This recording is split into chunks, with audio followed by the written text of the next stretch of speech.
Yes, okay, I did spend a whole day watching Twitch, but I'm justifying it as a day of work because I was trying to pixel peep and look in the webcam frames of the top 250 Twitch streamers and see exactly what microphone they're using.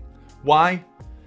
Honestly, I don't really know. I think this quarantine might just be getting to me a little bit, but some of the results are pretty interesting. I guess I'm just kind of curious as to what the most commonly used microphones are amongst these top Twitch broadcasters, people getting thousands and thousands of live concurrent viewers at a time. Is there any correlation between how much money you spend and how many viewers you get? Is there anybody in the top 250 that's using cheaper USB microphones versus the more expensive XLR microphones that require mixers or preamps? Ultimately, I want to help you guys decide, do you need an expensive microphone setup to be a contender for a top Twitch streamer? And we're gonna answer that question in this video.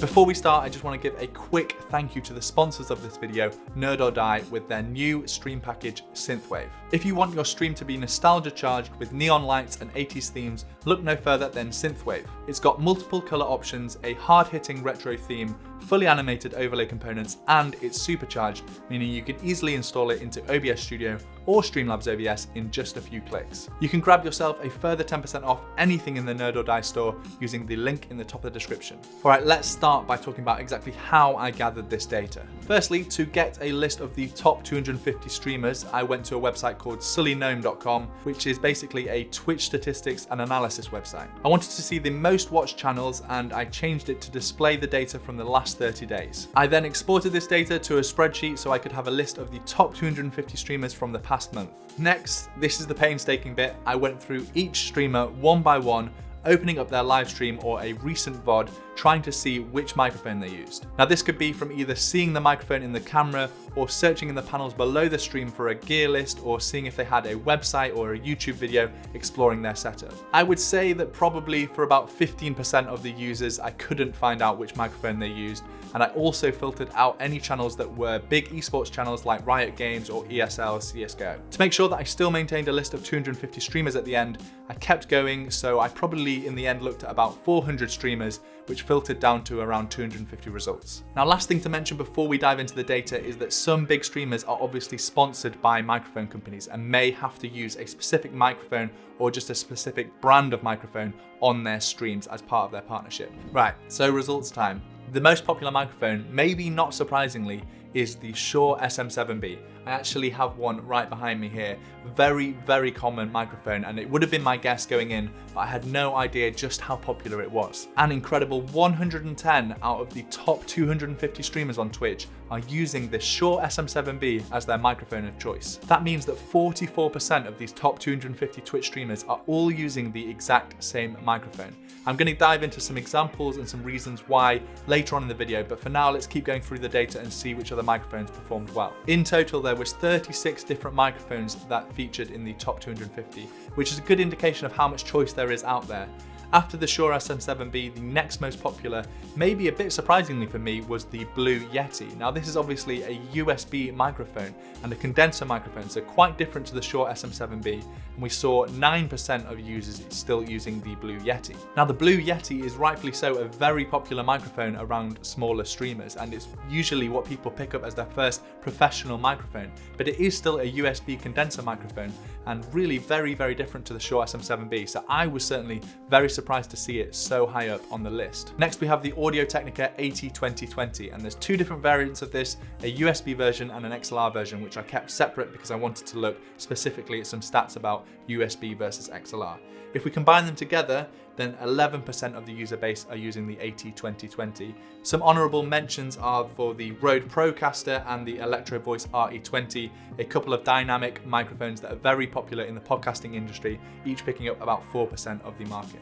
Next, let's look at how much people are spending on their microphone typically. The average spend over the whole analysis is just over $300, but I think that was kind of skewed because there was a few users that were using some seriously expensive microphones at over $1,000 a piece. If instead we break up the pricing into some groups, we can see the most popular category is the $300 to $400, which is where the Shure SM7B sits at $400. The second most popular price range is the $100 to $200 range, which sees nearly 25% of streamers streamers buying microphones in that category. So this is where some of those lower end XLR microphones start to come in, like the AT2020, but also some of the higher end USB microphones like the AT2020 USB or the HyperX Quadcast or the Rode NT USB. They all sort of fall in this price range. If we look at the actual connectivity of these microphones, we can see that 77% of Twitch streamers are choosing XLR and 23% are choosing USB connections. Now, obviously an XLR microphone can't connect straight into your computer like a USB microphone can, so the streamers that are using an XLR microphone need some kind of interface or mixer to connect it to their computer. Something like the Go XLR or the Scarlett 2i2 or 2i4 or just a generic mixer. So you can expect any streamer that is using an XLR microphone to be spending an extra $100 to $500 on an interface of some sort to connect it to their computer. In terms of the dynamic versus condenser microphone argument, this was kind of close, which is probably what I expected, with 60-40 split in favor of dynamic microphones. Brands wise, we can see that obviously Shure has the highest market share because of how popular the SM7B is. Audio-Technica next up with 16%, Blue with 13%, Rode with 10%, and then we start to fall off through the rest of the brands as they only have one or two mics that are popular among streamers. So now let's talk about the Shure SM7B. 44% of streamers are using this microphone. That is just a crazy number. There must be some reason. Let's actually jump onto the computer so we can use the Shure SM7B as a sample and you can actually hear exactly what it sounds like, and I'll try and explain why it's such a popular microphone for streamers. So you're now listening to the audio from the Shure SM7B, a $400 mic that's been around for a long time. Apparently, actually, the original SM7 was used for Michael Jackson's Thriller, and the variants SM7A and SM7B really haven't changed much of the fundamentals of the mic internals. Just like streaming, it has become the staple microphone of the podcasting world, with many of the popular podcasts choosing the SM7B as their microphone of choice. Let me go through exactly the setup that I have here because it's important for you to be able to understand exactly what you're listening to. So I have the Shure SM7B plugged into something called the Cloud Lifter, which I'll explain in just a second. And the Cloud Lifter is then plugged in via XLR to a Focusrite 2i4. I do have a Go XLR, which is obviously another interface that you can use, but I wanted to give you the cleanest signal with no alteration, so no compression, equalization, de-essing, noise gating. So this is a pure signal from the Shure SM7B through the Cloud Lifter into my interface, which is the Focusrite 2i4, and then that goes straight into my computer. I have the gain on the Focusrite 2i4 set to around 60%.